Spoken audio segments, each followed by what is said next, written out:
پھر تو اس گولی کا پہلا نشانہ تم بنو گی۔ میری عزت کو پیروں تلے روند کے تمہیں کیا لگتا ہے کہ تم بچ جاؤ گی؟ تمہیں بھی اس کے ساتھ زندہ واصل کر دوں گا۔ وہ شیر کی طرح دھاڑ سے گرائے تھے اور گولی چلی۔ اسی پل المیر نے حیا کو اپنی باہوں میں بھرتے اپنے آگے سے ہٹایا اور خود اس کی جگہ آ گیا، پر گولی اس سے نہیں لگی۔ پورے حال میں سکتہ چھا گیا تھا۔ خون سفید ماربل کو رنگنے لگا اور اسی پل اف، اتنا رف حلیہ بنا رکھا ہے، بس کر دے مجنوں کی اولاد، اور کتنا سگریٹ پھونکنا ہے۔ شہریار نے بازل کو گھورتے ہوئے کہا، یہ زندگی بھر کا روگ ہے یار، ایک سگریٹ سے نہیں ختم ہونا۔ وہ سیدھا ہو کے بیٹھتا دکھی لہجے میں بولا، یار کب تک ایسا چلے گا؟ شادی کیوں نہیں کر لیتا؟ اب تو تیری کنپٹیوں کے بال بھی سفید ہو گئے ہیں اور اس پیرنی کے بالوں میں بھی چاندی۔ اوپس، ایک دم زبان کی تیزی پہ وہ بازل کے گھورنے پہ رکا۔ کتنی بار کہا ہے عزت سے نام لیا کرو۔ سگریٹ کو ایش ٹرے میں مسلتا وہ اسے سخت گھوری سے نواز گیا۔ اوہ پیرنی جی، اب ٹھیک ہے؟ یار چھوڑ دے ان کا پیچھا، زندگی میں آگے بڑھ۔ ابھی بھی جس لڑکی سے کہے گا شادی کروا دوں گا۔ اتنا ہینڈسم ہے تو میری جان۔ شہریار نے 40 سالہ بازل کی باڈی پر ایک نظر ڈالی۔ میں نے اپنی زندگی کے اتنے سال ان کی یاد اور آس میں اس لیے نہیں گزارے کہ کسی اور لڑکی سے شادی کر لوں۔ ویسے بھی امید پہ دنیا قائم ہے، ایک دن انہیں ضرور اس بات کا احساس ہوگا۔ بازل نے گہرا سانس بھرتے کہا، اس کے خاندان کو جانتے ہیں نا، دینی ہوتی تو 12 سال پہلے ہی دے دیتے، لیکن وہ سید ہیں، خاندان سے باہر نہیں کرتے، اور صرف ایک جھلک دیکھی تم نے ان کی اور دیوانہ مجنوں بن گئے۔ ہاں ہوں، سچی محبت کرتا ہوں ان سے، میری روح کا حصہ ہیں وہ، آخری سانس تک رہیں گی۔ بازل نے تیز لہجے میں کہا، تو پھر سٹینڈ بھی لینا تھا، کر کے دکھاتے۔ شہریار بھی باز نہ آیا۔ کر سکتا تھا، سب کچھ کر سکتا تھا، اگر انہوں نے مجھے اپنی قسم نہ دی ہوتی۔ بازل اپنی جگہ سے اٹھ کھڑے ہوئے۔ ابھی وہ مزید بات کرتے کہ دروازے پر دستک ہوئی اور المیر خان اندر داخل ہوا۔ وہ 25 سالہ خوبرو پٹھان، تیکھے نئے نقش کا حامل، بازل خان کا بھتیجا تھا۔ ارے my young man, how are you? آج تو دونوں پیاری ہستیاں ایک ساتھ مل گئیں مجھے۔ وہ شہریار کے بغل گیر ہوتا بازل کو میٹھی نگاہ سے دیکھتے بولا۔ بازل نے اسے ایک گھوری سے نوازا اور واپس صوفے پر برجمان ہوا۔ انہیں کیا ہوا ہے؟ بہت ہی کوئی روکھے انداز میں بیٹھے ہیں جناب، لگتا ہے کسی نے کچھ بڑی سختی سے کاٹا ہے انہیں۔ وہ ان دونوں سے عمر میں تقریباً 15 سال چھوٹا تھا، لیکن بہت فرینک طبیعت کا مالک تھا۔ کبھی ان دونوں نے بھی اس پر روک ٹوک نہیں کی تھی۔ وہ زیادہ تر شہر میں ہی رہتا تھا، گاؤں کم ہی آتا تھا، لیکن ان کی آپس میں بانڈنگ بہت زبردست تھی۔ یار مجھے تو ہینڈسم مین آج کسی بالی ووڈ کے ہیرو ہی محسوس ہو رہے ہیں۔ یار بتا دیں مجھے آخر کیا بات ہے، کس بات کا غم ہے آپ کو؟ وہ آگے ہو کے بیٹھتا آج بازل سے 2 ہاتھ کرنے لگا۔ بازل جتنا شرم و حیا والا انسان تھا، اس کا یہ بھتیجا اتنا ہی بے باک بندہ تھا۔ اس کو کچھ بھی بتانا اپنے پاؤں پہ کلہاڑی مارنے کے مترادف تھا۔ اس لیے اب تک بازل نے اپنا ماضی المیر کے سامنے نہیں کھولا تھا اور شہریار کو بھی سختی سے منع کیا ہوا تھا۔ اب بتا بھی دیں، اس غم کا تعلق کس سے ہے؟ کس بات کا غم ہے آپ کو؟ وہ پھر سے اپنی بات پہ زور دیتے بولا، محبت کا غم ہے، ملے جتنا کم ہے، یہ تو زمانہ نہیں جان پائے گا۔ اس کا جو صنم ہے ذرا بے رحم ہے، دے کے درد وہ اسے پھر مسکرائے گا۔ شہریار کی آواز میں گانے کے چند لیرکس سنتے المیر کے کان کھڑے ہوئے۔ مطلب یہ کسی سے پیار کرتے ہیں؟ اوہ شٹ، یہ تو مجھے پتہ ہی نہ لگا۔ Like seriously? وہ ایک دم جھٹکے سے اپنی جگہ سے اٹھ کھڑا ہوا۔ بازل نے کھا جانے والی نظروں سے شہریار کو گھورا۔ وہ مجھے گھر سے کال آ رہی ہے، حورم کی، وہ اپنے بابا کو یاد کر رہی ہے، تو مجھے جانا ہی ہوگا، کل ملتے ہیں۔ شہریار دامن بچا کر نکل گیا۔ مائی ہینڈسم مین، اگر آپ مجھے اس قابل سمجھتے ہیں تو مجھے بتا دیں۔ وہ بازل کے پاس بیٹھتا ان سے بہت مان سے پوچھ رہا تھا۔ ابھی ضرورت نہیں محسوس کر رہا، وقت آنے پر بتا دوں گا۔ وہ اسے ٹالتے اٹھتے باتھ روم کا رخ کر گئے۔ اگر ایسی بات ہے تو میں بھی المیر سکندر خان ہوں۔ پتہ لگا کر ہی دم لوں گا۔ کمرے میں گہری خاموشی تھی، وہ خاموشی جو دیواروں پر بھی سرخ کر رو رہی تھی۔ یہ کمرہ جسے حویلی کی پچھلی سمت ایک الگ گوشے میں بنایا گیا تھا، حرم نور کی دنیا تھا۔ چاروں دیواروں پر سفید چونا جس پر وقت کے داغ بھی اب دعاؤں جیسے لگنے لگے تھے۔ ایک کونے میں لکڑی کی پرانی الماری جس میں نہ زیور تھا نہ خواب، صرف چند عبائیں، دوپٹے اور قرآن کے نسخے تھے۔ درمیان میں ایک مختصر سا بستر سفید چادر سے ڈھکا تھا۔ بستر کے سرہانے ایک چھوٹی میز جس پر غلاف میں لپٹا ہوا قرآن پاک رکھا تھا، تسبیح رکھی تھی جس کے دانے گنتے گنتے کئی آنکھیں تھک چکی تھیں۔ کھڑکی کافی چھوٹی تھی، اس پر جالی لگی ہوئی تھی، سورج کی روشنی اندر آتی دکھائی دے رہی تھی۔ یوں محسوس ہوتا جیسے کسی قیدی کی طرح باریک دھاریوں میں بکھرتی زندگی ہو۔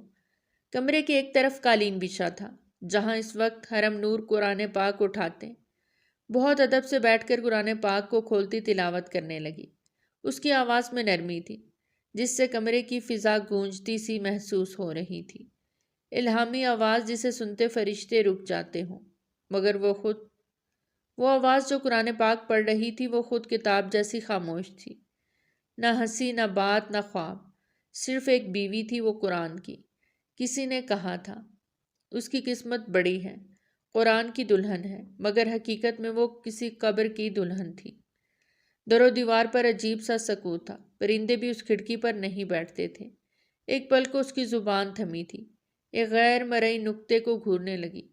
حرم نور شاہ حویلی کا نور، جس نے اپنی زندگی میں خود یہ قبر چنی تھی، اپنے بھائی کی عزت کی خاطر، شاہ حویلی کی خاطر۔ بیٹیوں کو عزتیں تھما دی جاتی تھیں اور ان کے کاندھے جھکا دیے جاتے تھے، خاموش آنسو بہے تھے۔ ایک بھولا بسرا چہرہ ماضی کے جھروکوں سے جھانکتا دماغ کے کسی خالے پردے پر لہرایا تو وہ اپنی آنکھیں سختی سے میچ گئی۔ پچھلے 12 سال سے وہ اس کمرے میں قید تھی، اس کی زندگی 12 سال پہلے ہی رک گئی تھی۔ وہ قرآن پاک کو سینے سے لگا گئی، دل میں درد کی ٹیس اٹھی۔ ان 12 سالوں میں اس نے قرآن پاک حفظ کر لیا تھا، پر وہ قرآن پاک پڑھتے قرآن پاک ضرور کھولتی تھی، اس پہ انگلی رکھ کے اسے پڑھا کرتی تھی۔ یہ وہی قرآن پاک تھا جس سے اس کے بھائی نے اپنی عزت، اپنی جائیداد، اپنی حویلی کی عزت و ناموس بچانے کی خاطر اسے نکاح میں دے دیا تھا۔ اس کی ہچکی بند گئی، دروازے پر دستک ہوئی تو حرم نے فوراً اپنے آنسو صاف کیے۔ وہ جانتی تھی آنے والی حیا ہے، وہی اپنے بابا کے حویلی سے جانے کے بعد اس کے پاس آ جایا کرتی تھی، جبکہ ماں تو بستر سے لگتے 2 سال پہلے ہی وفات پا گئی تھی، ورنہ پہلے وہی آ کر زبردستی اسے کھانا وغیرہ کھلا جایا کرتی۔ جبکہ زلیخا بیگم اس کی بھابھی کو شوہر کا اتنا ڈر تھا کہ وہ چاہ کے بھی اس کے پاس نہیں آ پا رہی تھی۔ پھپھو جان، آپ رو رہی ہیں، حیا نے انہیں گلے سے لگایا۔ وہ 32 سالہ خوبصورت اور پاکیزہ خاتون تھی۔ حیا جب بھی یہاں آتی انہیں دیکھے چلے جاتی، ابھی بھی وہ انہیں گمسم دیکھے جا رہی تھی۔ حرم نور ایک ایسی ہستی تھی جو نہ صرف نام میں نور رکھتی تھی بلکہ پورے وجود میں روشنی کی مانند تھی۔ ان کے پاس آ کر حیا کے وجود میں ایک عجیب سا سکون کی لہر پھیلتی چلی جاتی، جیسے کسی پرانی مسجد کے حجرے میں بیٹھ کر کوئی خاموش دعا سن رہی ہو۔ وہ چہرہ نہیں تھا، یوں لگتا قرآن کی تفسیر ہو، حیا، صبر، خاموشی اور رضا سے بھرپور۔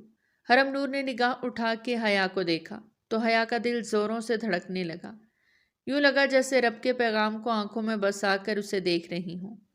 ان کی زبان ہر پل ورد میں مصروف رہتی اور ان کی زبان سے نکلنے والی آیات حیا کے دل پر یوں اثر کرتی جیسے دل پہ ہاتھ رکھ کر تسلی دی جا رہی ہو۔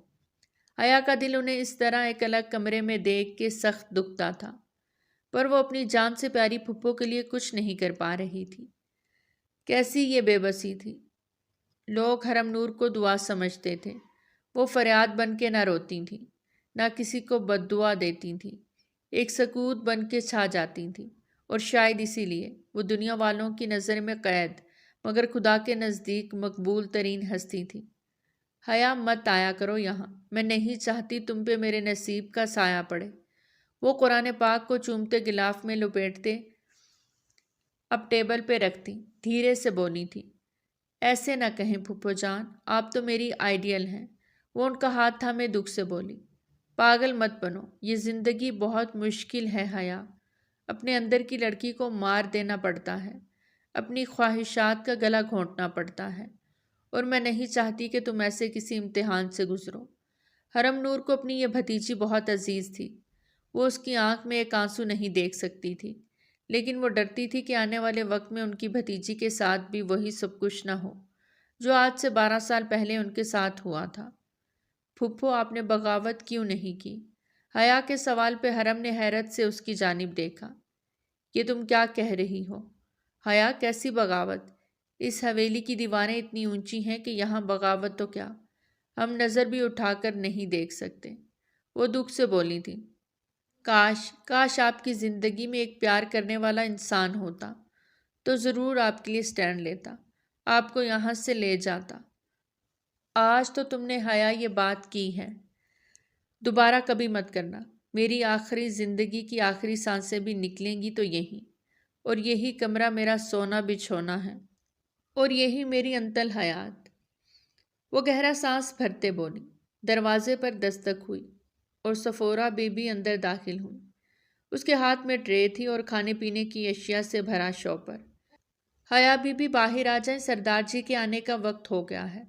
صفورہ بی بی اس حویلی کی بہت پرانی ملازمہ تھی اور سبھی ان کی عزت بھی کرتے تھے۔ حرم بی بی، یہ کھانا کھا لیجیے، وہ ادب سے بول رہی تھی۔ حیا، مت کیا کرو یہ سب، مجھے نہیں چاہیے کچھ بھی۔ میری زندگی میں اب ان چیزوں کا کوئی عمل دخل نہیں۔ جاؤ، اب میری نماز کا وقت ہو رہا ہے۔ وہ اسے باہر بھیجتی۔ آنسو پونچھتی اٹھ گئی تھی۔ پھپھو، دیکھنا آپ، ایک دن معجزہ ہوگا، آپ اس قید سے رہائی پائیں گی۔ آپ کو بھی آزاد کروانے ایک راجکمار آئے گا جو سب رسموں سے بغاوت کر جائے گا، آپ کی زندگی کو رنگوں سے بھر دے گا، اللہ کے احکام پر چل کر اس رسم کو ہمیشہ ہمیشہ کے لیے ختم کرے گا۔ مجھے رب پر پورا پورا بھروسہ ہے۔ اس کی باتیں سنتی حرم نور سرعت سے اس کی جانب پلٹی۔ لب سے کوئی لفظ نہ نکلا پر آنکھوں سے آب رواں بہا۔ آپ پھر پیچھے آ گئے میرے؟ آپ کو شرم نہیں آتی ایک سید زادی کا یوں پیچھا کرتے ہوئے؟ اپنے چہرے پر نقاب کو سیٹ کرتے وہ اس شخص کو گھورتے ہوئے بولی۔ وہ جب بھی کالج آتی وہ اس کے کالج کے باہر کھڑا ہو جاتا۔ آج بھی ڈرائیور لیٹ ہو گیا تھا۔ وہ جو باہر آئی واپس پلٹنے لگی کہ پھر سے اسے وہاں دیکھ آگ بگولا ہوئی۔ مجھ سے نکاح کر لو، پیچھا کرنا چھوڑ دوں گا، وہ فرصت سے بولا۔ ہمارے خاندان میں باہر شادیاں نہیں ہوتی، آپ پلیز جائیں یہاں سے، میرے بابا کو پتہ چلا تو وہ آپ کی جان لے لیں گے۔ حیا نے ڈرانا چاہا۔ چلو اچھا ہے نا، پھر تمہاری جان چھوٹ جائے گی، وہ سینے پہ ہاتھ باندھے اسے کالے عبایا میں دیکھتے بولا تھا۔ اس کا فکر ذرا سا بھی نمایاں نہیں ہو رہا تھا، صرف اس کی آنکھیں دکھائی دیتی تھیں جنہیں وہ دن رات سوچا کرتا تھا۔ وہ دیکھنے میں کیسی ہوگی وہ نہیں جانتا تھا، پر اسے اس لڑکی سے نکاح کرنا تھا ہر حال میں، اپنے چچا جان کی خاطر۔ آپ پاگل ہیں، بس اور کچھ نہیں۔ وہ زچ ہوئی۔ ہاں، ہوں پاگل تمہارے پیار میں۔ یار ایک بات بتاؤ، تمہاری کیا ایج ہے؟ وہ ویسٹ پہ ہاتھ رکھے پوچھنے لگا۔ 18 سال۔ کیوں؟ وہ بتا کے پوچھنے لگی۔ پھر تو تم بالغ ہو، مجھ سے نکاح کیوں نہیں کر لیتی؟ اس کی بات پھر وہیں آ کر رکی تھی۔ نہیں ہو سکتا یہ نکاح، اب مزید کوئی لفظ نہیں ورنہ اپنے باڈی گارڈ سے پٹوا دوں گی آپ کو، وہ اسے دھمکی دیتے بولی۔ تو وہ ہنس دیا۔ میری باڈی دیکھ کر بتائیں، کہیں سے بھی لگتا ہے کہ یہ پٹھان پٹ سکتا ہے؟ وہ اپنے مسلز دکھاتا فخر سے بولا۔ بہت ہی کوئی بے شرم انسان ہے آپ۔ وہ کانوں کی لو تک سرخ ہوئی اور پلٹ گئی، جبکہ وہ گہرا مسکرا دیا۔ کیا اپنی پھپھو کی خاطر بھی یہ نکاح نہیں کرو گی؟ وہ جو دور سے اپنی گاڑی آتے دیکھ چکی تھی، اس کی اچانک کہی ہوئی بات پر یکدم پلٹی۔ دل زوروں سے دھڑکا۔ وہ پھپھو کو کیسے جانتا ہے؟ یہ ایک سوال اس کے دل میں اجاگر ہوا، پر وہ وہاں سے جا چکا تھا۔ بی بی جی، ڈرائیور نے گاڑی اس کے پاس آتے روکی تو وہ ہوش و حواس میں واپس لوٹی اور اسے ارد گرد تلاشا، پر وہ جا چکا تھا۔ فوراً سے گاڑی میں بیٹھی تو گاڑی آگے بڑھ گئی۔ یا اللہ، یہ سب کیا تھا؟ اس نے پھپھو کا ہی بولا تھا۔ میری پھپھو سے اس کا کیا تعلق؟ وہ بہت بے چین ہوئی تھی، پر اس کی بے چینی مٹنے والی نہ تھی۔ کام ہو گیا ہے شہری انکل، اب کل کے لیے سب ریڈی رکھیں، مجھے پورا یقین ہے وہ نکاح کے لیے مان جائے گی۔ اب جو تیر پھینکنا ہے اس سے وہ چاہ کے بھی نہیں بچ پائے گی۔ فون پہ شہریار کو سب بتاتا وہ پختہ لہجے میں بولا، میر سب کچھ دھیان سے کرنا، یار یہ نہ ہو لینے کے دینے پڑ جائیں، اور تمہارے چچا جان کو پتہ لگ گیا نا تو وہ میری جان لے لے گا، بس سب بہت احتیاط سے کرنا جو بھی آگے کرنا ہے۔ ایک بات بتائیں، آپ کہاں کے پولیس آفیسر ہیں یار، اتنا ڈرپوک؟ وہ ان کا مذاق اڑا گیا۔ زیادہ ہواؤں میں اڑنے کی ضرورت نہیں، تم مجھے اچھے سے جانتے ہو، کسی سے نہیں ڈرتا یہ پولیس والا، سوائے دوست کو کھونے سے۔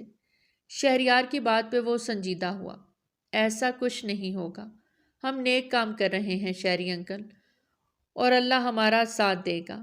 ہم ایک ایسی رسم کو ختم کرنے جا رہے ہیں جو لڑکیوں کے لیے اس معاشرے میں جینے کی وجہ چھین لیتی ہے۔ بھروسہ رکھیں اللہ پر، سب اچھا ہی ہوگا۔ المیر اسے تسلی دینے لگا۔ کون سی بات ہے جو آپ بازل بھائی سے چھپا رہے ہیں؟ بیلا کی اچانک آمد پہ وہ چونکا۔ تم چھپ کے میری باتیں سن رہی تھی، وہ ماتھے پر بل ڈالے بولا۔ اتنی اونچی آواز میں باتیں کر رہے تھے، چھپ کے سننے کی ضرورت نہیں پڑی۔ بیلا نے ناک سے مکھی اڑائی۔ بابا look at this my first painting. خرم کی اچانک آمد پہ وہ چونکے۔ واو زبردست، میرے بچے نے بنائی ہے۔ 9 سالہ خرم کا چہرہ یکدم کھل اٹھا تھا۔ اس کا کھلا چہرہ دیکھ بیلا کے دل میں بھی سکون سا اترا۔ کل سے وہ اداس تھی اپنے بابا کے لیے، لیکن آج اپنے بابا سے لاڈ اٹھوا کے اسے سکون سا آ گیا۔ لو یو بابا۔ وہ باپ بیٹی ٹریٹ کی کوئی ڈیل کرتے ہائی فائی دے رہے تھے۔ خرم مسکراتی ہوئی اپنے کمرے کی طرف بھاگی۔ شیری، خرم سے ایسا کوئی وعدہ نہ کیا کریں جو پورا نہ کر سکیں۔ کیا مطلب؟ کھل کے بولو۔ اسے کلائی سے تھامے ایک دم اپنے چوڑے سینے میں بھینچ گیا۔ وہ ذرا سا بوکھلائی، لیکن اگلے پل اس کی وردی پر پیار سے ہاتھ پھیرتے آنکھوں سے مسکرائے۔ آپ ایک پولیس مین ہیں، آپ کب گھر آئیں کب چلے جائیں، وہ آپ کا ویٹ کرتی رہتی ہے۔ اس کی آنکھوں میں آنسو بھر آتے ہیں۔ اس کا رونا مجھ سے برداشت نہیں ہوتا۔ اسے آنسو مت دیں، وہ منت کر رہی تھی۔ نہیں دوں گا پاگل، وہ پیار سے اس کے ماتھے پہ لب رکھ گیا۔ مجھے سب کچھ بتائیں پھر ہی میں اگلی بات کروں گی۔ حیا آج یونیورسٹی سے کلاس بنک کر کے باہر اس شخص کے ساتھ ایک بہت بڑے درخت کے نیچے کھڑی اس کی جانب غصے سے دیکھ رہی تھی۔ میری پھپھو کے بارے میں کیسے جانتے ہیں آپ؟ یہ سوال اس نے کوئی 10ویں بار پوچھا تھا۔ ایک شرط پہ بتاؤں گا، اگر آج مجھ سے نکاح کے لیے راضی ہو جاؤ تو۔ وہ ابھی بھی وہی بات کر رہا تھا۔ آپ انتہائی کوئی خوبصورت اور ہینڈسم ہوں۔ آئی نو، تمہاری پھپھو کو اندھیروں کی زندگی سے نکالنا ہے۔ اگر میں اتنا بڑا قدم اٹھا سکتا ہوں تو تمہیں یار خوش ہونا چاہیے کہ کوئی تو ہے بنا کہے بنا کسی غرض کے تمہاری ہیلپ کر رہا ہے، تمہاری پھپھو کو زندگی کی طرف لا رہا ہے۔ اس سے ہمارے نکاح کا کیا تعلق؟ وہ ابھی بھی قائل نہیں ہوئی تھی۔ وہ 2 قدم اس کے قریب ہوا تو وہ گھبرا کے پیچھے ہٹی۔ بہت گہرا تعلق ہے، میرے چچا جان بہت محبت کرتے ہیں تمہاری پھپھو سے، اور آج تک ان کے انتظار میں ہیں۔ وہ مختصراً اسے ساری بات بتا گیا۔ اگر وہ پھپھو سے اتنی محبت کرتے تھے تو سٹینڈ کیوں نہیں لیا؟ وہ تیز لہجے میں بولی۔ قسم دی تھی تمہاری پھپھو نے، اس قسم میں بندے ہیں آج تک۔ اب مزید باتیں ہی کرتی رہو گی یا نکاح بھی کرو گی؟ وہ اب اسے ڈپٹتے بولا۔ میں اتنا بڑا قدم کیسے اٹھا سکتی ہوں کیونکہ اس کے علاوہ اور کوئی آپشن نہیں۔ اچانک اپنے عقب سے مردانہ بھاری آواز سنتے وہ پلٹتی ڈر کے پیچھے ہٹی کہ المیر کے سینے سے ٹکرا گئی، اور پھر اگلے ہی پل اس سے دور ہوئی۔ میں D S P Shahryar Khan ہوں اور گواہ ہوں اپنے دوست کی محبت کا، جو آج بھی اپنی محبت کے لیے اپنی زندگی کے اتنے سال اس کے انتظار میں گزارنے کے بعد مزید کے لیے بھی تیار ہے۔ مجھے بابا سے ڈر لگتا ہے، وہ مار دیں گے سب کو۔ حیا کا لہجہ رند گیا۔ تو مار دیں، ڈرتا کون ہے؟ المیر اس کے پاس ہوتے پختہ لہجے میں بولا۔ مجھ سے نکاح کر کے اس بات سے کیا فائدہ اٹھائیں گے؟ یہ نکاح کے بعد بتاؤں گا، چلیں اب۔ وہ بنا جھجکے بنا ڈرے بولا۔ بنا ولی کے نکاح نہیں ہوتا، وہ انگلیاں مروڑتے بولی۔ تمہارے ولی بھی وہاں موجود ہیں، چلو اب۔ وہ ہر طرح کا انتظام کر کے آئے تھے۔ وہ بہت بری طرح شش و پنج کا شکار ہوئی۔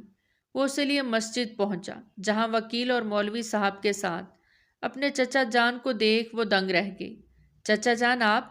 وہ ان کے سینے سے جا لگی۔ بیٹا گھبرانا نہیں، میں اپنی بیٹی کے ساتھ ہوں۔ اپنی بہن کے لیے کھڑا نہ ہو سکا پر آج کھڑا ہوں گا، اسے اس زندان سے نکالوں گا۔ ضرور ہم سب مل کے اس رسم کو ختم کریں گے۔ وہ پرجوش دکھائی دیے اور پھر کچھ ہی دیر میں اس کا نکاح امیر سکندر خان سے ہو گیا۔ مبارک ہو، ایک بہت بڑی جنگ کا آغاز کیا ہے۔ اللہ تمہیں کامیاب کرے، آمین۔ شہریار خان نے المیر کو گلے سے لگایا۔ مسٹر رضوان شاہ نے بھی المیر کو مبارکباد دیتے اپنے ہر طرح کے ساتھ کا یقین دلایا۔ بابا کو پتہ چلا تو وہ اپنے چچا جان کو دیکھتے وہ گھبرائی ہوئی سی بولی، یہی تو ہم چاہتے ہیں کہ انہیں پتہ چلے۔ المیر کی بات پہ وہ ناسمجھی سے اسے دیکھنے لگی۔ مسز خان ریلیکس رہیں، ہم ہیں، ہم دیکھ لیں گے۔ اپنے اس چھوٹے سے دماغ پر زیادہ زور مت ڈالیں۔ نکاح ہوتے ہی اس کا دیکھنے کا اور بات کرنے کا انداز بدلا تھا۔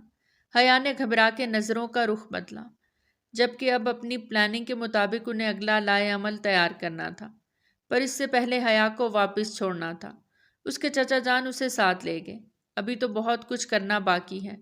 تمہارے بابا اور چچا جان کو اپنی راہ میں ہموار کرنا ہے تاکہ کل آنے والے وقت میں وہ ہمارے ساتھ کھڑے ہوں، نہ کہ مخالف۔ شہریار کی بات پہ المیر نے نظروں سے اوجھل ہوتی حیا کی گاڑی کو دیکھتے شہریار کی جانب دیکھا۔ میں المیر خان، المیر سکندر خان۔ مجھے حالات کو اپنے رخ موڑنا خوب آتا ہے۔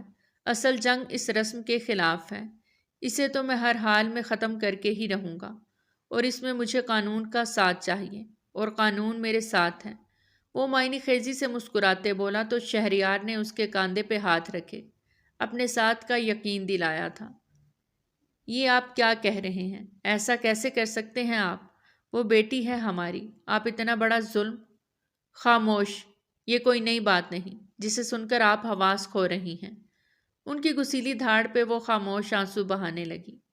یہ رسم برسوں سے چلی آ رہی ہے اور یوں ہی چلتی رہے گی، سمجھی تم؟ بیٹی کالج سے واپس آ جائے تو بتا دیں اسے، کل جمعے کے بعد اس کا نکاح ہے۔ وہ شفافیت سے کہتے باہر نکل گئے، اور اگلے ہی لمحے یہ بات پوری حویلی میں آگ کی طرح پھیل گئی، اور حرم تک بھی یہ بات پہنچ گئی۔ وہ تڑپ ہی گئی۔ وہ جانتی تھیں یہ زندگی کتنی مشکل ہے، اور حیا یہ زندگی نہیں جی سکتی تھی، اور اس کی خاطر خود کو اچھے سے لپیٹتے کمرے سے باہر نکلی۔ ان کا رخ اپنی بھابھی کے کمرے کی جانب تھا۔ پلیز بھابھی، روک لیں یہ ظلم، وہ معصوم نہیں سہ پائے گی۔ آج اتنے عرصے بعد وہ اپنی اس معصوم پیاری نند کو دیکھ رہی تھی۔ آگے بڑھ کر اسے اپنے گلے سے لگایا اور پھوٹ پھوٹ کے رو دی۔ کیا کروں میں؟ کچھ بھی تو نہیں میرے ہاتھ میں۔ کون سنتا ہے عورت کی؟ اس حویلی کی دیواریں کتنی اونچی ہیں، جانتی ہو نا؟ ہماری آوازیں اس حویلی کی دیواروں سے ٹکرا کر واپس آ جائیں گی، وہ کبھی نہیں سنی جائیں گی۔ پھر بھی بھابھی، آپ کو کچھ تو کرنا ہوگا۔ بیٹی کے لیے کھڑی ہوں، ایسا ظلم نہ ہونے دے۔ وہ نہیں جی پائے گی، مت کریں اس کا نکاح ایسے، میری طرح نہیں جی سکے گی وہ۔ یہ زندگی نہیں ہے، وہ روتے ہوئے بولے جا رہی تھی۔ جب حیا کمرے کی دہلیز پر کھڑی وہ سب سنتی، زلزلوں کی زد میں تھی۔ مطلب حرم پھپھو کی طرح مجھے بھی؟ وہ رو رہی تھی، آنکھوں میں آنسو تھے۔ امی، اس کو اپنی آواز کھائی سے آتی سنائی دی۔ وہ دونوں اس کی جانب مڑی۔ زلیخا بی بی نے اسے اپنے گلے سے لگایا۔ بچے رونا مت، ماں ہے نا؟ وہ بے بسی سے بولی۔ حیا، حرم نے اسے پکارا پر وہ سن ہی نہیں رہی تھی۔ جب سے ہوش سنبھالا تھا اپنی پھپھو کو ایک کمرے میں قید پایا تھا۔ ان کو ہمیشہ ایک رنگ میں دیکھا تھا، سفید رنگ۔ وہ سن ہو کے رہ گئی تھی۔ حرم اور زلیخا اسے یوں گمسم دیکھ رو رہی تھی، جبکہ رضوان شاہ کو بھی اس بات کا علم ہو گیا، جبکہ وہ یہ بات پہلے سے جانتے تھے۔ اسی لیے انہوں نے آج ہی المیر خان کے نکاح کی آفر کو فوراً قبول کیا تھا۔ یہ سب وہ مل کے کافی دنوں سے پلاننگ کر رہے تھے، اور جان گئے تھے کہ حیا کو بھی اس رسم کے بھینٹ چڑھایا جانا تھا۔ اسی لیے المیر نے اس سے نکاح کا فیصلہ کیا تھا، اور رضوان صاحب رب کا شکر ادا کر رہے تھے کہ آج انہوں نے اپنی بھتیجی کا نکاح کروا کے اسے اس رسم سے بچا لیا تھا۔ انہوں نے فوراً المیر کو فون کرتے ساری صورتحال سے آگاہ کر دیا۔ وہ ان کی بات سنتا سیدھا اپنے باپ کے پاس جا پہنچا، سکندر خان، جس کی دہشت سے ہر کوئی واقف تھا اور ایک بار جو کرنے کی ٹھان لے پیچھے نہیں ہٹتے تھے۔ بابا، مجھے آپ کا ساتھ چاہیے۔ وہ ساری بات انہیں بتاتا اب ان سے ساتھ دینے کا کہہ رہا تھا۔ بہت اچھے، نکاح کے وقت باپ یاد نہیں آیا؟ وہ خفگی سے بولے۔ فون کیا تھا، آپ نے اٹھایا نہیں، وہ منہ بناتے بولا۔ ہاں تو میٹنگ میں تھا نا، اب تمہاری طرح فارغ بندہ تو ہوں نہیں، وہ ٹانگ پہ ٹانگ جمائے فخر سے بولے۔ اس فارغ بندے نے کیا ہی بڑا کام کیا ہے، سوچ ہے آپ کی۔ اب آپ بتائیں، دیں گے میرا ساتھ؟ وہ آئیبروز ریز کرتے پوچھ رہا تھا۔ سوچوں گا، وہ ناک سے مکھی اڑاتے بولے۔ آپ میرے بیٹے کے ساتھ زیادتی نہیں کر سکتے، مجھے کل تک بہو گھر میں چاہیے۔ اچانک سے مرینا خان کی آواز پہ وہ دونوں باپ بیٹے چونکے۔ سکندر خان جو مزے سے ٹانگ پہ ٹانگ جمائے بیٹھے تھے فوراً ٹانگ نیچے کر لی۔ سب پہ اپنی دہشت پھیلانے والے سکندر خان اپنی کم سن بیوی کے دیوانے، ان کے حکم کے غلام تھے۔ مورے جان جیو میری جان۔ وہ ماں کے گلے لگتا باپ کو تپا گیا۔ وہ جانتا تھا اس کے باپ اس کے اس عمل سے کافی جیلس ہوئے ہوں گے، کیونکہ وہ اپنی مرینا کے پاس کسی کو آنے نہیں دیتے تھے۔ کل ہم بارات لے کر جائیں گے اور آپ کی بہو کو لائیں گے۔ المیر ان کے ماتھے پر عقیدت بھرا بوسہ دیتا باہر نکل گیا۔ مرینا نے پلٹ کر اپنے شوہر کی جانب جن نظروں سے دیکھا، وہ انہیں خمار آلود نظروں سے دیکھنے لگے اور انہیں اشارہ کیا کہ وہ ان کے پاس آ کر بیٹھیں۔ وہ نہ روٹھے انداز میں دور جا بیٹھی۔ آپ خود پاس آئیں گے یا میں آؤں؟ وہ آنکھوں سے تنبیہ کرتے بولے۔ آپ پہلے مجھے یہ بتا دیں، میرے بیٹے کے ساتھ ہیں یا نہیں؟ وہ ابھی تک خفا تھی۔ پاس آئیں پھر سوچتا ہوں۔ وہ ابھی بھی اپنی بات پر قائم تھے، جبکہ مرینا خان اچھے سے جانتی تھیں اس خان کو قابو کرنے کا ایک ہی طریقہ ہے۔ اٹھتی ہوئی ان کے پاس جا کر صوفے پر بیٹھنے لگی کہ سکندر صاحب نے انہیں کھینچ کے اپنی گود میں بٹھا لیا۔ خان، کیا ہو گیا ہے آپ کو؟ کوئی آ جائے گا، کیا سوچے گا؟ وہ گھبرائی تھیں۔ بیوی ہیں میری حق حلال کی، 28 سال ہو گئے ہیں آپ کے سنگ، پر ایسا لگتا ہے کل ہی شادی ہوئی ہے ہماری۔ ان کی گردن میں منہ چھپاتے بولے۔ حد ہے خان صاحب، بوڑھے ہو گئے ہیں پر حرکتیں اب بھی وہی بچوں والی۔ وہ ان کے کاندھے پر ہلکے سے چپت لگا گئی۔ ان کے شوہر 50 سال کی عمر میں بھی کسی ہیرو سے کم نہ لگتے تھے، آپ کے لیے کبھی بوڑھے ہو بھی نہیں سکتے۔ وہ آج بھی اپنی بیوی سے والہانہ محبت کرتے تھے، ان کی جان بستی تھی اپنے بیٹے اور بیوی میں۔ کیسی ماں ہوں میں، اپنی بیٹی کو خود سجا رہی ہوں کہ جاؤ اس رسم کی بھینٹ چڑھ جاؤ۔ زلیخا بی بی نے اسے سفید دوپٹہ اڑایا، اسے مکمل سفید لباس پہنایا گیا۔ اب سے صرف سفید رنگ ہی اس کی زندگی تھا، باقی کوئی رنگ پہننے کی اسے اجازت نہ تھی۔ حرم نور کے کمرے کے ساتھ ہی اس کا کمرہ بھی ویسا ہی ترتیب دیا گیا تھا جیسا حرم نور کا تھا۔ او میرے اللہ، ہیلپ می، مجھے اس رسم سے بچا لو۔ وہ دل ہی دل میں اللہ سے دعا گو تھی۔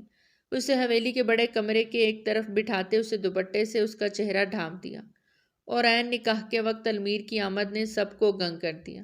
اور پھر ایک گولی چلی تھی، وہ گولی ایک ہستی کو چھو کے گزری، خون کی بوندیں فرش پہ گری تھی۔ سب کی نظریں اس ہستی پہ اٹھی تھیں۔ المیر اور حیا کی نگاہ بھی اس جانب اٹھی۔ پھپھو، حیا کی چیخ بلند ہوئی۔ بھاگ کے اندر آتے بازل کی نگاہ بھی اس ہستی کی جانب اٹھی جو زمین پہ گری سفید کپڑوں کو لال کیے جا رہی تھی۔ شہریار بھاری نفری کے ساتھ باہر ہی کھڑا حویلی کو گھیرے میں لے چکا تھا۔ میران شاہ کے آدمی بھی خود کو سرنڈر کر چکے تھے۔ بازل خان فوراً اپنا رخ پھیر گئے۔ ان کے دل میں ٹیس سی اٹھی تھی۔ آج 12 سال بعد ان کا چہرہ دیکھا۔ بازل کی آنکھوں سے آنسو ٹوٹ کے برسے۔ وہ چاہ کے بھی آگے نہ بڑھے، انہیں اپنی باہوں میں نہ بھر سکے، ان پہ کوئی حق نہیں رکھتے تھے۔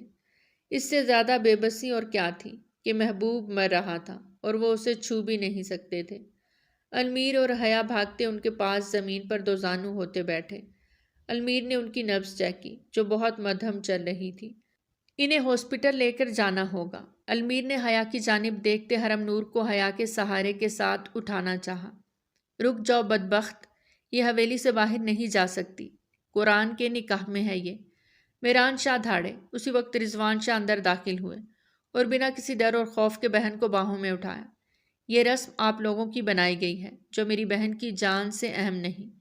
وہ بہن کو مکمل ڈھانپتے باہر نکلے تو میران شاہ نے غصے سے اپنی بندوق کا رخ بھائی کی جانب کیا۔ پر المیر، حیا اور بازل ان کے آگے سیسا پلائی دیوار کی طرح کھڑے ہو گئے۔ ان تینوں کی آنکھوں میں کوئی خوف نہ تھا۔ بازل خان، ہمیں میران شاہ کو اریسٹ کرنا ہے، ابھی اسی وقت، شہریار کی آواز پہ جو دروازے کی دہلیز سے آئی۔ تو بازل نے المیر کی جانب دیکھا۔ نہیں، بابا کو نہیں۔ حیا رو دی۔ انہوں نے قتل کرنے کی کوشش کی ہے۔ حیا قانون کو ہاتھ میں لیا ہے، ہمیں قانون کا ساتھ دینا ہوگا۔ حیا کا چہرہ ڈھانپے وہ اس سے لیے ایک طرف ہو گیا۔ زلیخا بیگم بھی وہاں سے پیچھے ہٹ گئیں۔ پولیس اندر آتے میران شاہ کو اریسٹ کر چکی تھی۔ بہت پچھتاؤ گے تم سب، یاد رکھنا، سب کو جہنم واصل کروں گا۔ وہ میران شاہ کو لے جا چکے تھے۔ حیا کا ضبط کا باندھ ٹوٹ چکا تھا۔ وہ المیر کے سینے پہ سر رکھے پھوٹ پھوٹ کے رو دی۔ حیا میری بچی، زلیخا نے اسے اپنے گلے سے لگایا۔ امی، پھپھو، انہیں کچھ ہوگا تو نہیں نا؟ وہ روئے چلی جا رہی تھی۔ نہیں، کچھ نہیں ہوگا حرم کو، بازل خان نے پر یقین لہجے میں کہا۔ میر کی جانب مڑے۔ تم یہیں رکو، میں ہاسپٹل جا رہا ہوں۔ اتنا کہتے انہوں نے قدم باہر بڑھا دیے۔ اللہ خیر کرے گا، سب ٹھیک ہوگا۔ زلیخا بی بی نے دل سے حرم کے لیے دعا کی تھی۔ ہاسپٹل پہنچتے ہی حرم کو ایمرجنسی روم لے جایا گیا۔ گولی ان کے بازو کو چھو کے گزری تھی۔ ان کا ٹریٹمنٹ جاری تھا۔ ڈونٹ وری یار، سب ٹھیک ہو جائے گا۔ ان کے ہوش میں آتے ہی مجھے ان سے نکاح کرنا ہے۔ وہ اپنے بھائی کی جانب مڑے جو ابھی بھی وہاں پہنچے تھے۔ وہ ماتھے کو مسل گئے۔ انہیں لگا خاندان میں ایک وہی مجنوں ہے، پر وہ یہ نہیں جانتے تھے ان کا چھوٹا بھائی جو آج تک کنوارا تھا اور ان کا بیٹا جو نیا نیا جوان ہوا تھا، دونوں ان سے بڑے مجنوں نکلے تھے۔ ڈاکٹر ندا باہر آئیں۔ ڈونٹ وری، مریض آؤٹ آف ڈینجر ہیں، انہیں تھوڑی دیر تک ہوش آ جائے گا تو انہیں روم میں شفٹ کر دیا جائے گا، آپ مل لیجئے گا۔ سب نے شکر کا کلمہ پڑھا۔ رضوان صاحب، آپ نے کل اپنی بھتیجی کا نکاح کروا کے اسے آج اس رسم سے بچا لیا، اب تھوڑا حوصلہ کرتے، اپنی بہن کو بھی اس سے بچا لیں اور ان کا نکاح بازل خان سے کر دیں۔ شہریار کی بات پہ رضوان صاحب نے ان کی جانب دیکھا۔ بہن کی تکلیف پہ وہ آج بے انتہا دکھی تھے۔ یہ موقع مناسب تو نہیں، لیکن پھر بھی میں اپنے بھائی کا رشتہ آپ کی بہن کے لیے مانگتا ہوں اور امید کرتا ہوں آپ مثبت جواب دیں گے۔ سکندر صاحب کی بات پہ رضوان صاحب نے اس بات میں سر ہلا دیا۔ زندگی کے اتنے سال ان کی بہن نے ایک تاریک کمرے میں گزار دیے، پر اللہ نے آج ان کی سن لی تھی۔ ایک بہت ہی اچھے خاندان سے ان کا تعلق جوڑا جا رہا تھا۔ رضوان صاحب کی حامی پہ شہریار کے تو چہرے پر ہزاروں رنگ کھل اٹھے۔ ان کے یار کی شادی تھی تو وہ کیسے خوش نہ ہوتے، پر انہوں نے فی الحال المیر کو انفارم نہیں کیا تھا، ورنہ وہ فوراً پہنچ جاتا، اور ابھی اس کا حویلی رہنا زیادہ ضروری تھا۔ شہریار اور رضوان سب کچھ جلد از جلد مکمل کرنا چاہتے تھے۔ ڈرائیور کے اور سیکیورٹی گارڈز کے ہمراہ زلیخا بیگم کو رضوان صاحب خود حویلی سے ہاسپٹل لے کر پہنچے اور انہیں حرم کے نکاح کا بتایا۔ زلیخا نے اللہ کا شکر ادا کیا۔ کچھ دیر پہلے ہی حرم کو ہوش آیا تھا۔ اپنی بھابھی کو دیکھتے وہ سسک اٹھی۔ لیٹی رہو حرم، وہ اس کے پاس جا بیٹھی۔ بھائی کدھر ہیں؟ حرم کو ان کی کمی فوراً کھلی تھی۔ ان کو فی الحال تم بھول جاؤ، ابھی تمہارا نکاح ہو رہا ہے۔ نکاح؟ کیسی باتیں کر رہی ہیں؟ نکاح تو ہو چکا 12 سال پہلے۔ حرم کے چہرے پر تاریک سایہ لہرایا۔ ان کے بازو میں درد کی شدید لہر اٹھی۔ حرم میری جان، تمہیں ایک بات دل سے سمجھنی ہے، قرآن سے نکاح کوئی شرعی نکاح نہیں ہوتا، یہ صرف ایک رواج ہے، نہ کہ اسلامی حکم۔ حرم کی آنکھیں لرزیں، لیکن لب خاموش رہے۔ قرآن مجید اللہ کی مقدس کتاب ہے، یہ کتاب شوہر نہیں ہدایت ہے۔ اللہ تعالیٰ نے قرآن میں فرمایا،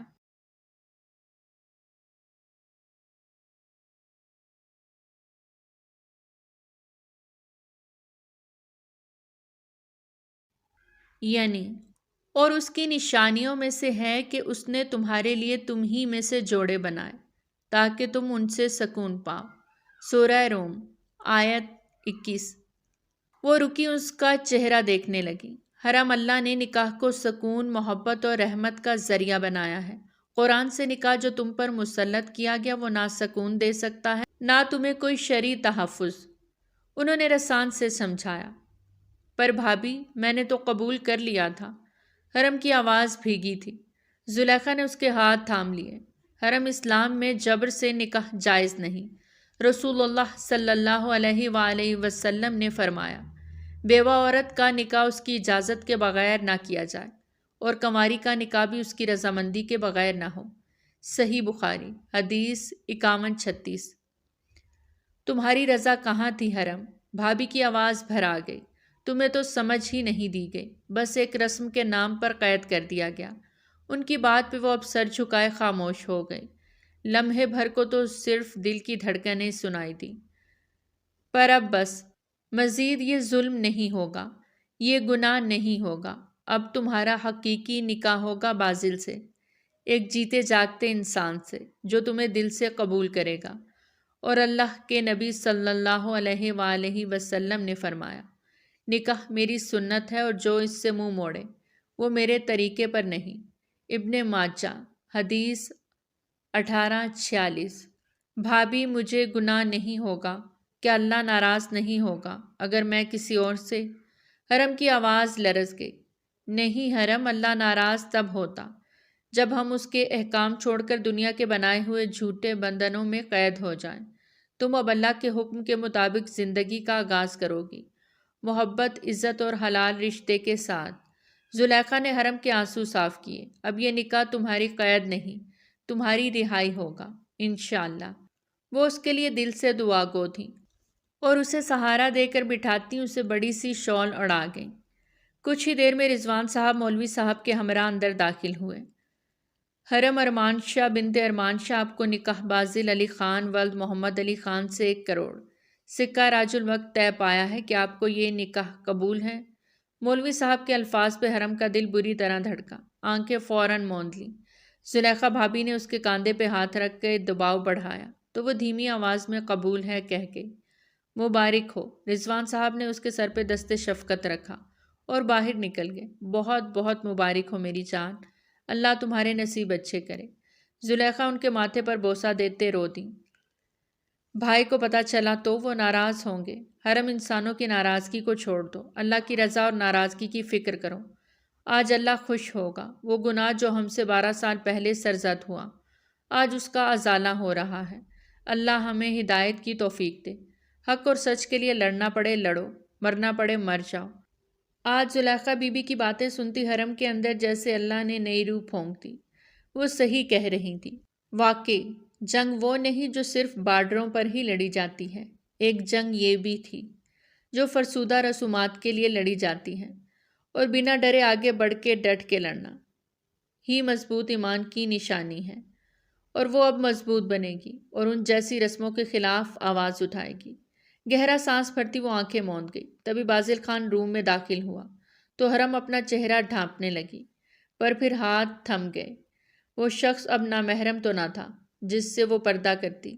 اللہ کو حاضر ناظر جان کے حرم نے بازل کو اپنا مجازی خدا بنایا تھا، اس سے مضبوط تعلق جوڑا تھا۔ نکاح مبارک ہو۔ وہ ان کے پاس بیٹھتے دھیرے سے بولے۔ حرم کا سر جھکا تھا، جو بازل خان کو بالکل اچھا نہ لگا، اور ان کی ٹھوڑی کے نیچے ہاتھ رکھتے ان کا چہرہ اوپر کیا۔ مجھے میری حرم خان کا چہرہ جھکا نہیں چاہیے، ہمیشہ سر اٹھا کے بات کرنے والی ہی میری حرم خان ہے، وہ مضبوط لہجے میں بولے۔ آج وہ ان کے نکاح میں آ چکی تھیں، وہ سید زادی کو اپنا بنا چکے تھے، دل ہی دل میں اللہ کا شکر گزار ہوتے۔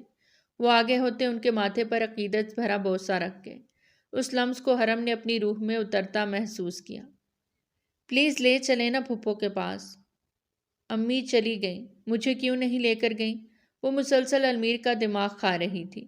اس کے پاس صوفے پر برجمان ہوتے وہ آنسو ضبط کرتے بولی، جبکہ اب اس نے چہرہ بھی نہیں ڈھانپا تھا، اور اس کا من موہنا چہرہ دیکھتے المیر کو اس سے محبت سی ہونے لگی۔ وہ یکٹک اسے دیکھے جا رہا تھا۔ میں آپ سے بات کر رہی ہوں مسٹر المیر خان، مجھے پھپھو کے پاس جانا ہے، وہ اپنی بات پہ زور دیتے بولی۔ کیا کرو گی وہاں جا کر؟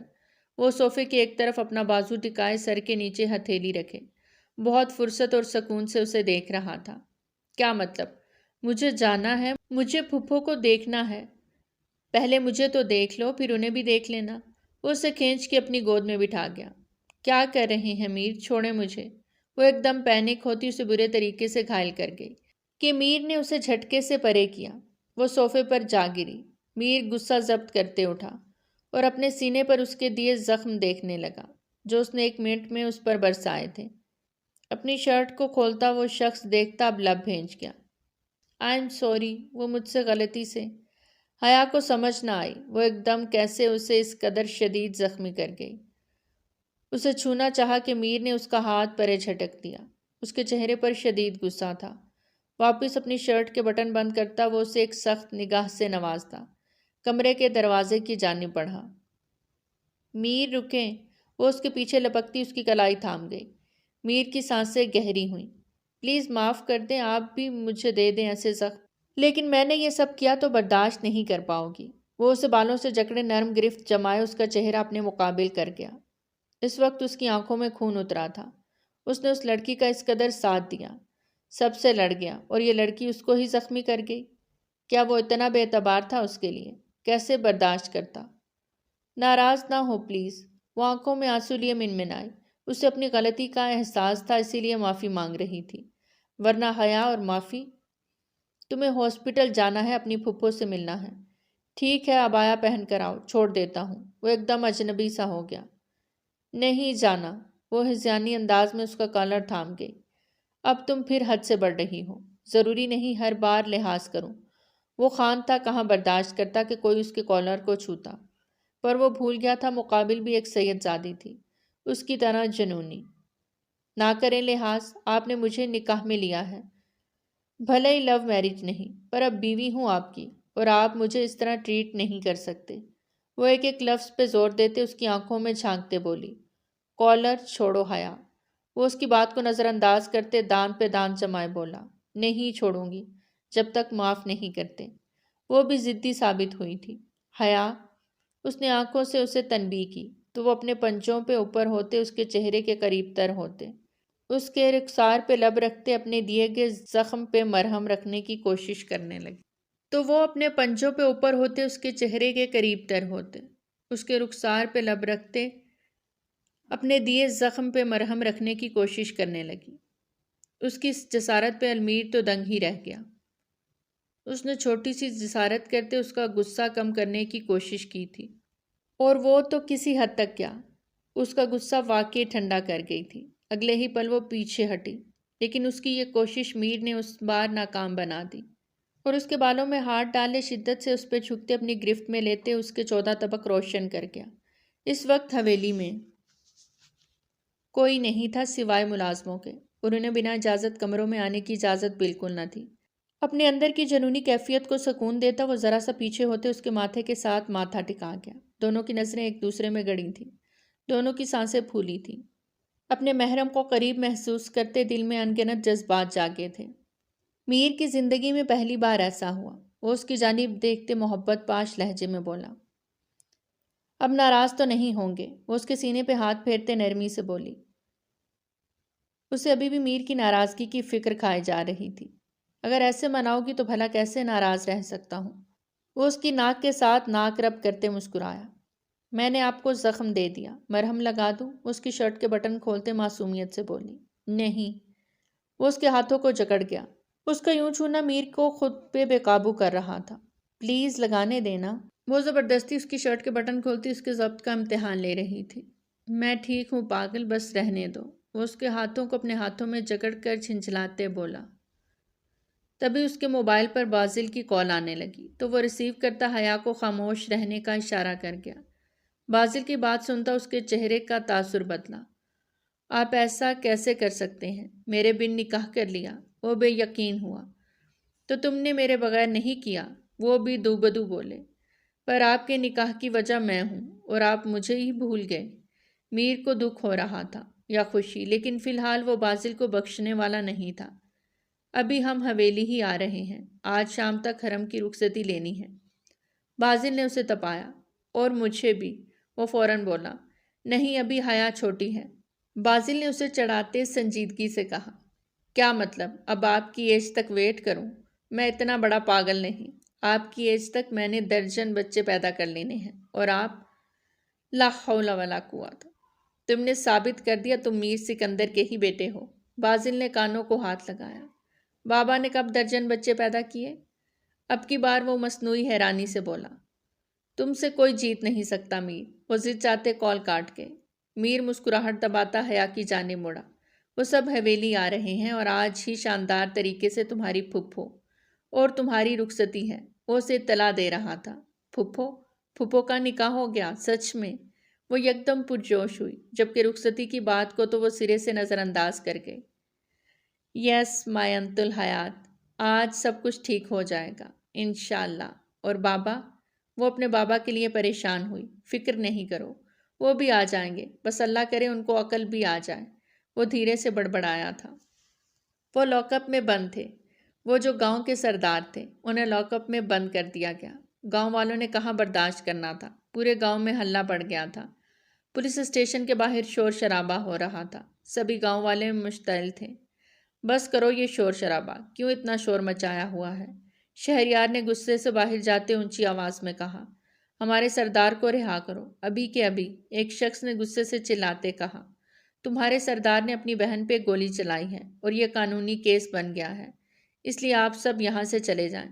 شہریار کی سخت گیر آواز پہ وہ پھر مشتعل ہوئے، اور نہ مانے تو شہریار کو ہوائی فائرنگ کرنی پڑی۔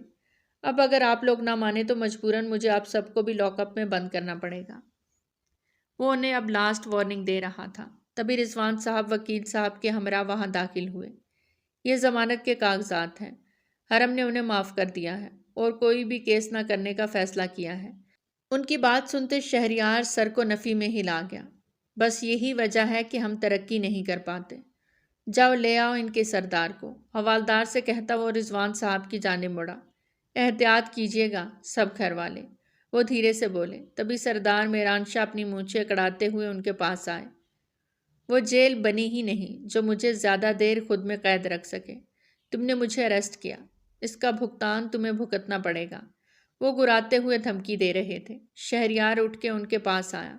بہتر ہوگا کہ اب سنبھل جائیں اور یہ ظلم مت کریں، اپنی دنیا بھی خراب کر رہے ہیں اور اپنی آخرت بھی۔ ابھی تو آپ کو جانے دے رہا ہوں، کوشش کریں دوبارہ آپ کو یہاں مہمان نہ بننا پڑے، ورنہ لمبے عرصے کے لیے ہی بنیں گے۔ شہریار بھی انہی کی زبان میں انہیں سمجھاتا بہت کچھ باور کروا گیا۔ وہ خاموشی سے باہر نکل گئے، جہاں گاؤں کے سبھی لوگوں نے ان کے نام کے نعرے لگائے اور خوشی منائی۔ بھائی کو دیکھتے وہ رخ پھیر گئے۔ رسی جل گئی پر بل نہ گیا۔ شہریار زیر لب بڑبڑاتے سر جھٹک گئے۔ جیسے ہی وہ گھر داخل ہوئے پوری حویلی میں جشن کا سما تھا۔ انہیں سمجھ نہ آیا کہ آخر یہ کس بات کا جشن منایا جا رہا ہے۔ کیا ان کے واپس آنے کی خوشی میں؟ وہ اندر داخل ہوئے تو بہن اور بیٹی کو لال رنگ کے جوڑے میں سجا دیکھ وہیں کھڑے دنگ رہ گئے۔ کیا ہے یہ سب؟ وہ جو چہرے پر مسکان سجائے انہیں خوش آمدید کہنے والی تھی، ان کی دھاڑ پہ ان کے چہرے کی مسکان سمٹی تھی۔ کس کی اجازت سے یہ لال جوڑا پہنا تم دونوں نے؟ وہ جارحانہ انداز میں آگے بڑھے۔ میری اجازت سے۔ زلیخا بی بی ان کی راہ میں حائل ہوئیں۔ تم میرے خلاف جاؤ گی؟ گلا نہ گھونٹ دوں میں تمہارا۔ زلیخا بی بی کی گردن کو اپنی گرفت میں لیا۔ امی، بھابھی، وہ دونوں چیختی ہوئی انہیں بچانے لگی۔ تبھی رضوان شاہ اندر داخل ہوئے۔ بس کر دیں بھائی صاحب، بس کر دیں۔ رضوان شاہ انہیں دیکھتے پیچھے دھکیل گئے تو وہ ذرا سا لڑکھڑائے۔ اس رسم کی وجہ سے آج تک انہوں نے شادی نہیں کی تھی، کیونکہ ان کی اتنی ہمت نہیں تھی کہ بیٹی کو اس رسم کے بھینٹ چڑھنے دیں۔ اب ختم کریں یہ ظلم، نہیں ہوگی ایسی کوئی رسم جس میں بچیوں کو ایک کمرے میں ہمیشہ کے لیے قید کر دیا جائے۔ انہیں بھی پورا حق ہے اپنی زندگی اپنی مرضی سے جینے کا، اس میں رنگ بھرنے کا۔ اب اور یہ ظلم میں نہیں ہونے دوں گا۔ ان کا قطعی اور پختہ انداز بغاوت لیے ہوئے تھا۔ تو اب تم میرے خلاف جاؤ گے؟ بھولو مت سردار، میں ہوں۔ وہ گرائے۔ کاش انسان بھی بن جاتے۔ رضوان، وہ اونچی آواز میں دھاڑے۔ چلائیں مت، چلانا مجھے بھی آتا ہے۔ ان دونوں کا نکاح میں کروا چکا ہوں، تھوڑی دیر میں باراتیں آنے والی ہیں۔ سرپرست بن کے رخصت کر سکتے ہیں تو ٹھیک، ورنہ اپنے کمرے میں چلے جائیں، میں تم سب کو سیدھا اوپر پہنچاؤں گا۔ وہ باز نہ آئے تھے، پھر سے بندوق اٹھا لی۔ اس کے لیے اس حویلی سے ایک نہیں 4 جنازے اٹھیں گے۔ چلائیں گولی اور ختم کر دیں اپنے خاندان کو، اور زندہ کر لیں اس رسم کو۔ رضوان شاہ کی بات پہ وہ اپنے دل میں ٹیس سی اٹھتی محسوس کر رہے تھے۔ کیسے چلا سکتے تھے وہ اپنوں پر گولی؟ کیسے مار دیتے انہیں؟ ان کے ہاتھ میں بندوق تھی پر ان کی ہمت نہ ہوئی گولی چلانے کی، اور بندوق ایک طرف پھینکتے وہ کمرے سے نکل گئے۔ امی، ہم جیت گئے، یہ رسم ہار گئی، حیا نے خوشی سے ماں کے گلے لگتے کہا تو ان کی آنکھوں میں بھی خوشی کے آنسو جھلملا گئے۔ ادھوری خوشی ہی صحیح، وہ سب محسوس کر رہے تھے۔ باراتیں بہت دھوم دھام سے آئیں۔ مرینا خان اور سکندر خان نے بہت شاندار انداز میں چچا بھتیجے کی بارات لائی تھی، خوب خوشیاں منائی جا رہی تھیں۔ سکندر خان کی فل سیکیورٹی اور شہریار کی طرف سے بھی پولیس سیکیورٹی میں ان کی انٹری ہوئی تھی۔ بہت دھوم دھام سے وہ رخصتی لے کر جا رہے تھے۔ امی، بابا، حیا نے باپ سے ملنے کی خواہش کی۔ جانتی ہو حیا، وہ نہیں آئیں گے، انہوں نے کوئی بکھیڑا کھڑا نہیں کیا، اسی کو غنیمت سمجھو۔ زلیخا بیگم نے اسے سمجھایا۔ ورینا خان کی نرم طبیعت سے وہ کافی خوش ہوئیں۔ ان کے چہرے پر شوہر کی طرف سے دیا اعتماد اور محبت واضح دکھائی دے رہی تھی۔ انہوں نے دل سے ان سب کے لیے دعا کی اور دعاؤں کے سائے تلے حویلی کی بیٹیوں کو رخصت کر دیا۔ کیوں رو رہی ہیں؟ بازل نے ان کا ہاتھ تھامے محبت سے پوچھا۔ بھائی کو ہمیشہ باپ کا رتبہ دیا ہے، 12 سال ان کی خاطر قید کاٹی اور آج بھی وہ اپنے موقف پر قائم رہے۔ وہ بولے جا رہی تھی جبکہ بازل کا دھیان ان کے بازو پر تھا جہاں ابھی بھی بینڈیج تھے۔ کاش وہ اپنی رضامندی بھی دے دیتے۔ آنسو پونچھتے وہ دھیرے سے بولیں، آپ کیوں چپ ہیں؟ وہ حیرانی سے انہیں دیکھتے بولیں، درد تو نہیں؟ وہ خوبصورت دل رکھنے والا بازل خان اللہ نے انہیں تحفے میں دیا تھا۔ ان کی بات سنتے وہ مسکرا دیں۔ سارے درد آپ نے چن لیے ہیں خان جی۔ وہ بازل کے چہرے کو نرمی سے چھوتے بولیں، آپ ریسٹ کریں، آپ کی طبیعت ابھی اچھے سے سنبھلی نہیں۔ وہ ان کے ماتھے پر لب رکھتے پیار سے بولے، ایسے کیسے؟ آج تو آپ کا حق ہے۔ شش، جہاں 12 سال انتظار کر سکتا ہوں وہاں کچھ دن اور بھی کر لوں گا، مگر آپ کو مکمل ٹھیک ہونا پڑے گا ہماری محبت کی خاطر۔ وہ ان کا سر تکیے پہ رکھتے ان کے رخسار پہ جسارت کرتے پیچھے ہٹے، لیکن حرم ایک ہی ہاتھ سے ان کے کالر کو دبوچ گئی۔ قریب آئیں، دور مت جائیں۔ کتنی طلب تھی ان کے لہجے میں۔ وہ لائٹس آف کرتے وہیں ان کے پاس ٹک گئے۔ آپ کے پاس ہوں ہمیشہ، اتنی دعاؤں اور مشکلوں سے ملی ہیں، اپنی پلکوں پر بٹھا کے رکھوں گا۔ وہ ان کی پیشانی پہ لب رکھتے بہت محبت سے بولے تھے۔ ان کے دیے گئے لمس پہ وہ آنکھیں میچتی گہرے سانس بھر گئیں۔ وہ یہی تو سمجھی تھی کہ اب وہ کبھی بھی ایک محرم مرد کے لمس کو نہ پا سکیں گی، پر اللہ نے ان کے عمل کی، ان کے صبر کی، انہیں خوب بہترین جزا دی تھی۔ وہ دل ہی دل میں رب کی شکر گزار ہوئیں۔ المیر جیسے ہی روم میں داخل ہوا لائٹس آف کر دیں۔ میر، وہ جو گھونگھٹ نکالے بیٹھی تھی گھبرا کے بستر سے اٹھی۔ میر، وہ اسے پکارتی سیدھی اس کے سینے سے جا لگی۔ کیا ہوا میری حیات کو؟ اتنی ڈرپوک۔ وہ اس کو اپنے سینے سے لگائے اس کی نازکی کو محسوس کرتے گمبھیر لہجے میں بولا، جبکہ آنکھوں میں شرارت بھی تھی۔ مجھے اندھیرے سے ڈر لگتا ہے، وہ منمنائی، اور مجھے تمہاری نزدیکی سے، وہ بھی دو بدو بولا تو حیا سٹپٹا کے پیچھے ہٹنے لگی، لیکن میر نے اسے واپس سینے سے لگا لیا۔ نہیں جانتا تھا اتنی چاہت کرنے لگوں گا تم سے، پر روح میں اتر گئی ہو تم۔ وہ اسے سینے سے لگائے بستر پر لایا۔ اب تو مجھے آپ سے بھی ڈر لگ رہا ہے، وہ اپنے آپ میں سمٹی۔ وہ ریموٹ سے فیری لائٹس آن کر گیا۔ واؤ، کتنی پیاری ہیں۔ اس کا دمکتا چہرہ دیکھتے میر کے جذبات جاگ اٹھے۔ اپنی شیروانی اتارتا وہ ایک طرف رکھتا اس کی کمر میں ہاتھ ڈالے اسے قریب کر گیا۔ وہ دل تھامے اسے دیکھنے لگی۔ آج نہیں کرتی زخمی۔ وہ اس کی کمر پہ اپنی گرفت مضبوط کرتے اس کی ٹھوڑی پہ لب رکھتے وہاں دانتوں سے کاٹ گیا۔ وہ سسکی تھی۔ آپ کیا ویمپائر ہیں؟ مجھے کھا رہے ہیں؟ وہ بچوں کی طرح بولی تھی۔ آج واقعی تمہیں کھانے کا ارادہ ہے؟ وہ پورے استحقاق سے اسے چھوتا، اپنے لمس سے معتبر کر گیا۔ پینک مت ہونا، وہ آنکھ ونک کرتے بولا اور اسے خود سے قریب تر کر گیا۔ دونوں نے اس رشتے کو دل سے اپنایا تھا جو حرم اور بازل کی مرہون منت تھا۔ کمرے میں گھپ اندھیرا کیے وہ بیٹھے تھے، گزرے لمحات کا احتساب کر رہے تھے۔ شاہ جی، اچانک زلیخا کی پکار پہ وہ چونکے۔ وہ ان کے آگے گھٹنوں کے بل بیٹھتی آنسوؤں سے تر چہرہ کیے ہوئے تھی۔ پلیز اندھیروں سے نکل آئیں ایک بار، صرف ایک بار اللہ اور اس کے رسول کو حاضر ناظر جان کر اپنے اعمال کا سوچیں۔ یقین جانے آج ہی پہلی بار نیکی نصیب میں آئی ہے۔ بچیوں کے اسلام میں بڑے حقوق ہیں، ان سے روگردانی کی سزا دنیا میں جھیلنی ہے اور آخرت میں بھی۔ وہ انہیں بولے جا رہی تھی جبکہ ان کی نگاہ زلیخا کی گردن پر تھی۔ آج پہلی بار وہ ان سے اس طرح رویہ اختیار کرتے، انہیں تکلیف پہنچا گئے تھے۔ کیا ابھی بھی درد ہے؟ وہ ان کی گردن کو چھوتے نرم لہجے میں پوچھ رہے تھے۔ ان کے سوال پہ وہ سسکیوں سے روتے ہوئے مسکرائی تھیں۔ اللہ نے ان کے شوہر کو ہدایت کی روشنی سے منور کر دیا تھا۔ وہ آنکھیں میچے اللہ کی شکر گزار ہوئیں۔ ایسی رسمیں پہلے وقتوں میں ہوا کرتی تھیں۔ کوشش کی ہے ناول کے ذریعے اچھے اور پازیٹیو پوائنٹس کو سامنے لایا جائے۔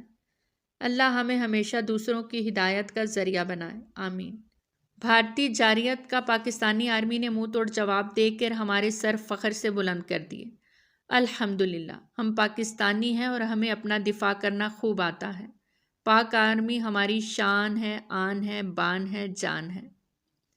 پاک آرمی زندہ باد، پاکستان ہمیشہ زندہ باد۔